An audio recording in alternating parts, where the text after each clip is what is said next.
Brett is truly the voice of our generation. That whole middle scene was just, I loved it. It was so, I just progressively was getting more mad and more uncomfortable watching that film. There was like a lot of like long tracking shots that I thought were cool. Yeah. Like, and you don't even really notice it because it's just adding to like the chaotic vibe of the movie, and that's why they did that. So much going on. Yeah, there's a bunch of stuff happening in the background, and the camera's just like panning around, and you can just see all this stuff in the back. You guys don't even understand how much we related to the opening, like the first little bit. Right, literally today. Yeah, we don't live in the best neighborhood, and where we do live, like, we are fighting off homeless people like left and right. I'm being like, not even like in a bad way. I'm just joking. I'm just kidding. I'm sorry. We're the unhoused. Yeah, but they get like aggressive around here, yes. Like just like the movie. Like that's why we were like, oh my god, we're living this. They are mean to us, and we don't provoke. Like, they are mean unprovoked. Yeah, I'm scared, and it's not like, honestly, it's not like I'm not leaving things out there. I leave snacks, I leave clothes, I leave things out there all the time. I literally have a whole bag of belongings I'm leaving out there. But in the movie, when they all, like, the door was unlocked and they all flooded inside, there's literally a sign in our basement that says, make sure the basement door is shut. The homeless sneaked in again. Yeah, seriously. I felt that opening scene. Today, there was like people outside, like on the property, like overdosing. Oh my god, it was very triggering for me because as an addict, it's very triggering to have to watch. Yeah, bad area. And this used to not be bad, right? Because I'm not from here. Never this bad. Honestly, it seemed like it was nicer. I'm gonna be honest with you. I don't think it got bad here until I got sober. Right. You were like, I got a clear vision of everything. I was like, I can't go down. Never going back, guys. Yeah. But it's nothing to joke about because honestly, it's scary and nobody's doing anything about it. But I feel like that opening scene of the film made it feel like it is right in your backyard, and it is. Yeah, it's literally. And and then the Mariah Carey scene. Oh my god. Tell me why. We watched that movie, and the next day I opened up my Facebook memories and I shared Always Be My Baby by Mariah Carey on Facebook, and that was like the most awkward scene in the fucking movie. Honestly. Who would have thought in this year of our Lord 2023 we would have seen a Joaquin Phoenix Parker Posey sex scene to a Mariah. That feels very 90s. Right. That feels very 90s. I mean, it had a lot of funny moments, like the movie, and outrageous moments. I know Joaquin Phoenix was just so lovable in that movie. Like, you just want to give him every time he was like, "Why are you doing this?" It's like, oh, I just want to give you a hug. Honestly,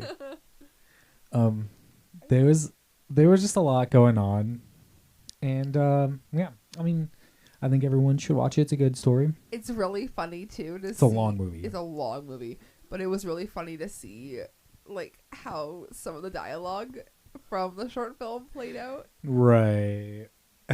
And how it was changed. Yeah. But there was also a Easter egg that I was looking for. I was incessantly skimming the movie for like the first hour of it, trying to find the TDF, Tino's Dick Farts. It's one of his short films. There's an Easter egg, and Zach Shevich from Intercut pointed that out, and I knew that going into the film, and I was trying. No. Yeah, I didn't see it. I mean, I didn't watch that short, but it's not good.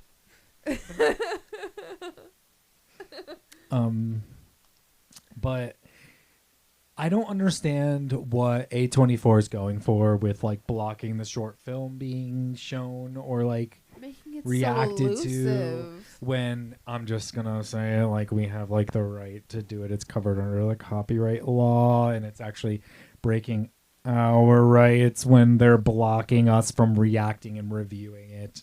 Just to let you guys know. I just don't like it's what when they copyright claim like it, they're abusing the 6 minutes system. long. Like what are we doing? Like fighting over 6 minutes? Yeah, I don't understand it really. And then they botched like the release, and it literally flopped at the box office completely.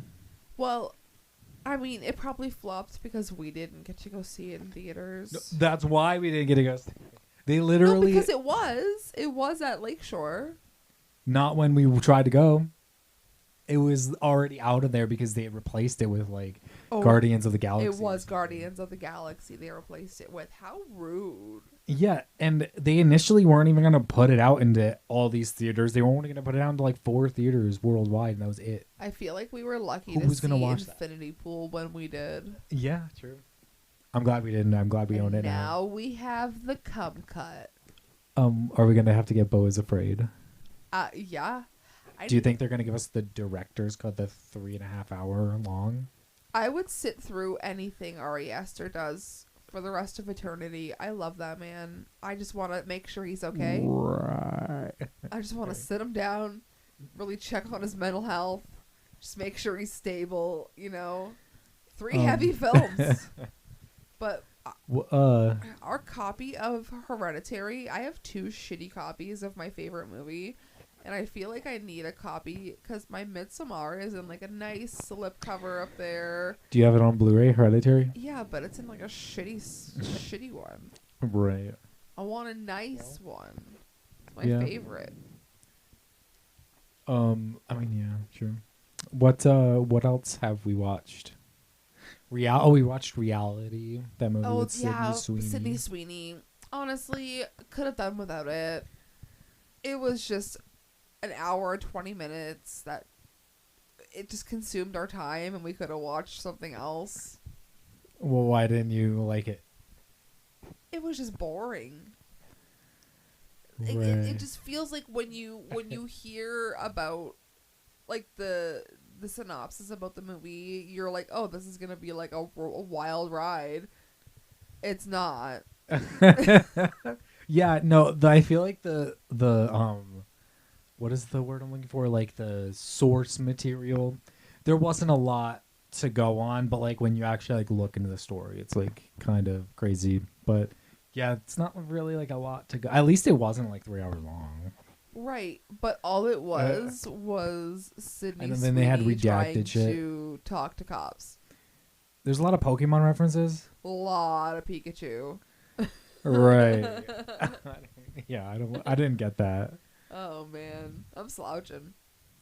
Yeah, well, we both kind of. You're like smashing me over here, but it's okay. I am straight spread the fuck out. Well, we're almost sitting in my computer chair for so long. I haven't sat on a couch in forever. It feels like. Sit on it more. What the heck? But well, I mean, we can wrap it up if you want. I feel like that's everything we've been watching. Girl, cat fur in my mouth. We wanted to do a special little pod, kind of talking about how we met and bonded over our love of movies. And I feel like that'd be a really cute pod because I feel like as soon as we met, it was like, okay, what are we watching tonight? But we were in 2 different places. Yeah, true. And we had to make it work. Yeah. Do you want to do that like next episode maybe? Sure. Hope you're ready for the next episode. Hey. Right. Smoke weed every day. Right. You're something else. Well, it's 9, so I think we have to wrap it up. Ooh, do you know what time it is? So you'll watch Righteous Gemstones episode 2? It's cake and ice cream time, baby. Oh, I've been looking forward to having a piece of cake all day. Yeah. Chef's kiss. Maybe I'll just have my chocolate bar. I got a chocolate bar. I got a dairy. You don't want fucking... I already ate my whole chocolate bar and I'm ready for some motherfucking cake. Well, maybe I'll soul. What? Well, I had more pizza than you. I almost ate the whole thing. I saved some for lunch tomorrow. I didn't. Because I'm fat. I'm just kidding. You're not. But hopefully this sounds pretty good with this audio device we have going. Yeah, you might see a couple more comfy pods. I feel like I want to rework the pod lab. What do you mean rework the pod lab? You didn't discuss this yet. I was thinking about some stuff. Well, can Red Bar give us like 10 grand so he can go build a freaking studio down there like he did?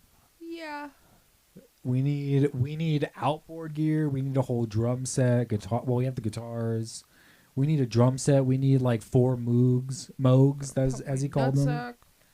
What? Your drum set. Oh, right. You know, we need all those, and then we need like 4D cameras. We need one that's like swiveling. I think we. And then we need a Jules to control the camera. Jules in the house. Jules in the house. It's gonna be a very difficult episode. Honestly. Well, what did you want to do? I just want to change around the background a little bit, like with what's on the walls. I want to like update a little sign for us. I have some better equipment now, and I feel like I can do better. Of the Nefarious Things podcast line? What are we gonna do with that then? Should we auction it off? Auction it off. Signed. Or maybe we can hang it up here as like a little memento, like to show off that we have a pod. Yeah, we can put it right in the front door when you come in. We are Nefarious Things podcast, bitches. Yeah. Well, there's like room over there.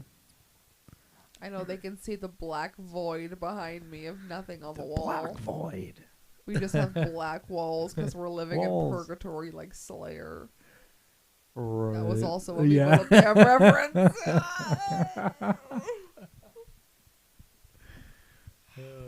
We have to get the walls on the pod. Walls. Yeah. Get you a girl that only knows Viva La Bam. That's all that lives in my head at all times. Well, I'm tired. I guess we'll see them on the flip side. Catch you on the flip side. That's what I say on my videos. Flip side. That's also what Carson Runquist says. Your arch enemy, Popozo! Domo arigato, Mr. Roboto. And thank you.